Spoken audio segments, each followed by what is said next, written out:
Yeah, so I wanted to have a chat with you about a little bit about Lumen Street Theatre, and also just in general kind of about what materials we all use within street theatre and where we find them and that kind of thing. I think we probably use a lot of very similar things in our work. Would you mind telling me a little bit about Lumen Street Theatre, where you start? I know you're based in Limerick.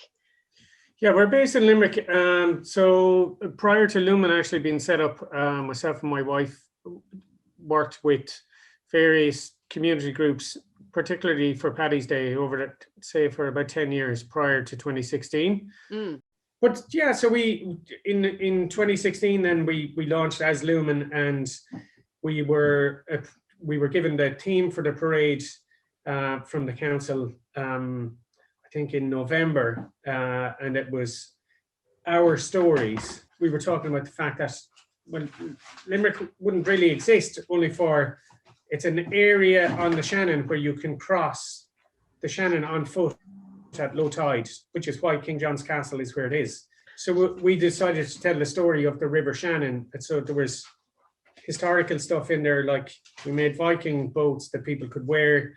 We had people dressed up as Vikings. We big, large puppet heads that people wore as well. And then we had fish heads with fishing boats. And then we had a large cardboard head, which was probably about 8 or 9 feet tall, of Shona, the goddess of the River Shannon. And it was interesting, a lot of the stuff that we had been doing just prior to starting that, the process for that parade, was we were hand cutting out a lot of stuff with craft knives and everything, like all the scales and those fish are all individual scales.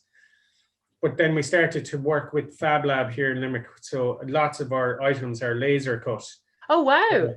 You can create larger volume items very, very quickly, and you can actually pre-paint a lot of your cardboard before it gets cut as well. Wow, that's amazing. Using a recycled material and like totally modern. Oh yeah. And we made like these really, really elaborate Viking shields with amazing Celtic motifs on it. That, like, if you were cutting it out by hand, it would take you hours and hours and hours, days. The parade in Limerick was celebrating the landing on the moon. So when we were doing that, our take on it was a celebration of flight that would culminate with man landing on the moon. So I was looking at gliders and Leonardo da Vinci and the Wright brothers and all that kind of stuff, all the way up to the space shuttle mission and all this kind of stuff, you know. And we made our own lunar rover and everything. It was 2 pedalable go-karts, but they were strapped together, and it was dressed really well. Like it really looked like the lunar lander. So we were working with umbrellas that were the satellite communications, and we had a Christmas tree stand as well that we painted like silver, and then the things that would secure the Christmas tree in place, we'd taken them out and we'd painted them gold and then put them back in. If you cheat it well enough with all these things, people don't go, that's a Christmas tree, that's a this, that's a that. But it's like stage and street. Yeah. The only people looking at it that close are you and your compatriots. And from 25 feet away, no one's going to see that. And I think a good performance can add to something. Like the costume might not be beautifully, like not film quality finished, but if the performance is carrying it, you don't need to worry about people getting distracted about maybe the high quality of the costume. They're just enjoying it and, you know, taken somewhere by the performance. The first large piece that we made was the cannon. And I was basically saying, if we could get a toilet insert that was large enough to put someone in, but where would we get that? And then I started researching it, and you can actually get them to use them in construction, and they use them to pour concrete pillars. So then I was looking for different places that you could actually find that as a green waste material. And there's There is a company in Ireland called Smile, and it's an initiative to hook up people like us with industry partners that have green waste.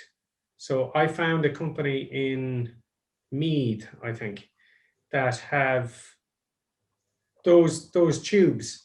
They have 4 of them every week as green waste. They make windowsills or something like that out of aluminium, and the aluminium comes on a roll. And when the roll is used, they have all these cardboard tubes. So at this stage, we've gotten 4 of them off them, and they only cost, they're free. It's just you have to go and pick them up. My thing, like my sister as well, works with a company in County Clare, and they make those data display signs. I was explaining as well that for the rocket, I'd like bigger tubes or smaller tubes and all this kind of stuff. And she was going, we have loads of those at work. So it's just like, even when I go shopping in Lidl or Aldi or any supermarket, really, I see something like a cardboard tray that is used for carrying pears. I can use that. Corrugation, anything at all. We kind of put the word out among the community that we're looking for toilet roll inserts or cereal boxes. But for the larger scale stuff, we tend to we work with cardboard, but we buy the cardboard directly from a factory. But if the budget was smaller, we'd be going to places like bike shops and getting those larger boxes, and some of the electrical shops and things like that.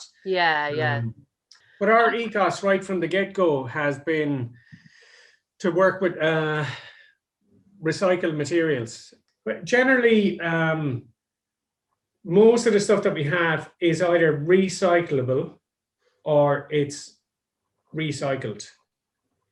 So it's very important to us to use a material that, if we have to pay for it, that it can be recycled afterwards. And that it can have a huge impact on the environment.